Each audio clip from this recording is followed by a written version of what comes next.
The Slender Man meme reminds me of a story my great-grandmother used to tell me about a monster named Long Jack. I know Slender Man was just a meme started on something awful and that it spawned all sorts of stories and pics and gags. Slender Man prawn? Oh god. But certain images and aspects of the story remind me of that old ghost story. So here it is. I should caution that I didn't actually hear the story myself firsthand. When I was little, we lived for a while at my grandmother's house while my parents were getting divorced. Now, my great-grandmother lived down the road in a cottage.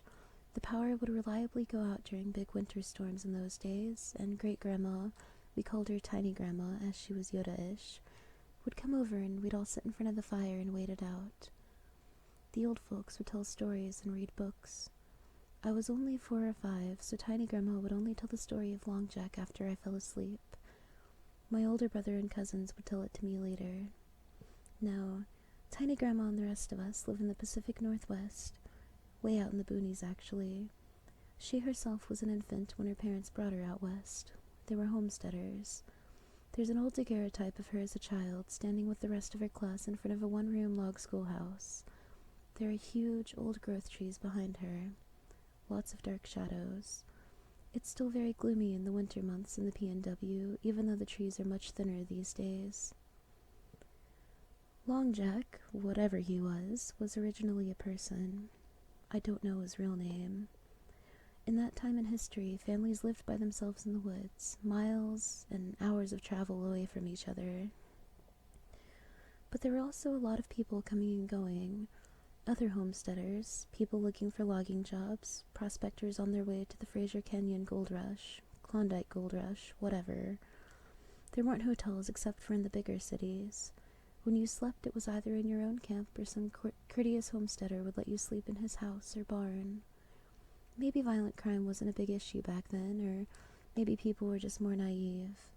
But the guy who had become Long Jack was a murderer. There had been a great string of murders in the region. Whole families were slaughtered. Sometimes Indians would be blamed. There were still some isolated Indian wars going on. But it didn't really look like that. It looked like people were inviting somebody in, and he ended up murdering them in their sleep. Obviously, detective work wasn't big back then, and in any case, sometimes it would be weeks or months before they discovered the bodies, and the killer would be long gone.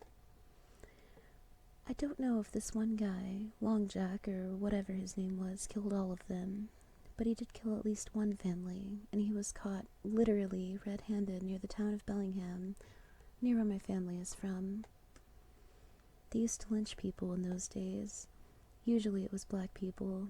In the PNW, there weren't a lot of black people, and it was more often Chinese men or East Indian men. But occasionally they lynched white men, even though they had a proper court system at the time. Still, it was risky to do, and the vigilantes did risk some blowback, especially for lynching white men. So the local sheriff, John Larrabee, took the murderer out of his cell at night and took him out of town with a posse to some cliffs a couple of miles outside the south side of town. And they built a primitive gallows with an extra long rope, with the intent to hang him off the cliff extra high. The hangman that day was a local eccentric by the name of Dan Harris.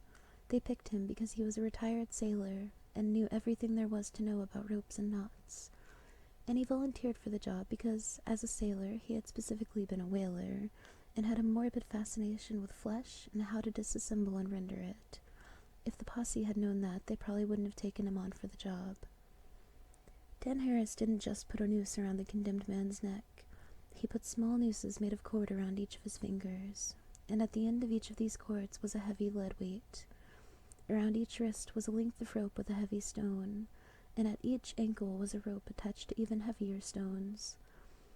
The posse watched Harris do all of this, but they did not know what he was doing, and even Larrabee didn't have the forethought to object. It came time to hang the man, and somebody in the posse finally pushed, probably Larrabee, and the man fell quickly to his doom. The posse expected to hear the sharp crack of a breaking neck. All they heard was the sound of counting, and Harris's low voice. He had tied the noose to strangle, not to break. 1, 2, 3, 4. They heard a loud crack, almost like a shot. 7, 8, 9, 10. But then they heard another. It wasn't the man's neck, but his legs dislocating from his hip. 14, 15, 16. They heard more pops and cracks. His shoulders dislocating, his elbows, his ankles. 21, 22, 23. Then his fingers dislocated at each knuckle, sounding a bit like popcorn. Choking grunts could still be heard coming from the man. He was still alive and conscious through all of this. 36, 37, 38. Harris's voice became louder as his audience became more enraptured in the spectacle. When he came to 43, there was the loudest crack of all. The makeshift gibbet broke, and the murderer and all the weights and rope went tumbling down the cliff face. His neck and limbs all twisting and flailing in impossible angles. In the darkness, they could barely make out his corpse at the bottom. It was a horror. His limbs had all been stretched to awful, fantastical lengths, all intertwined with the ropes and each other. It was too dark to retrieve the body, and by the next day the animals had gotten to it and carried it away. This is where my great-grandmother comes in. They used to tell her the ghost of Long Jack haunted those woods, abducting defenseless people if they traveled those woods. They said that he would count as he stalked up behind you.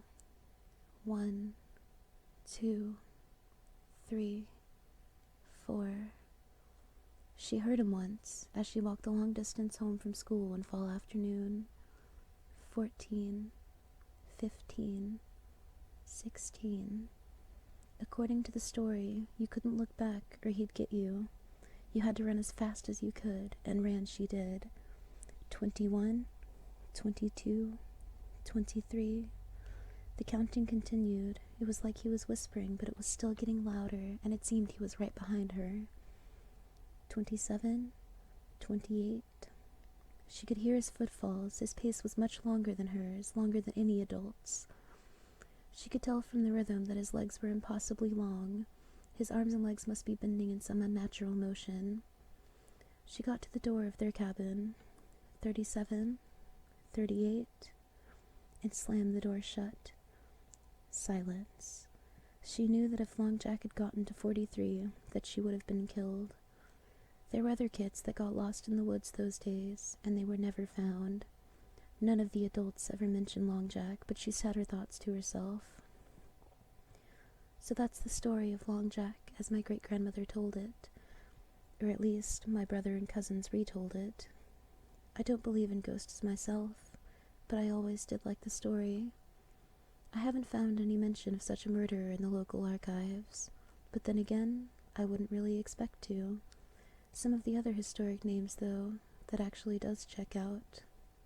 39, 40, 41,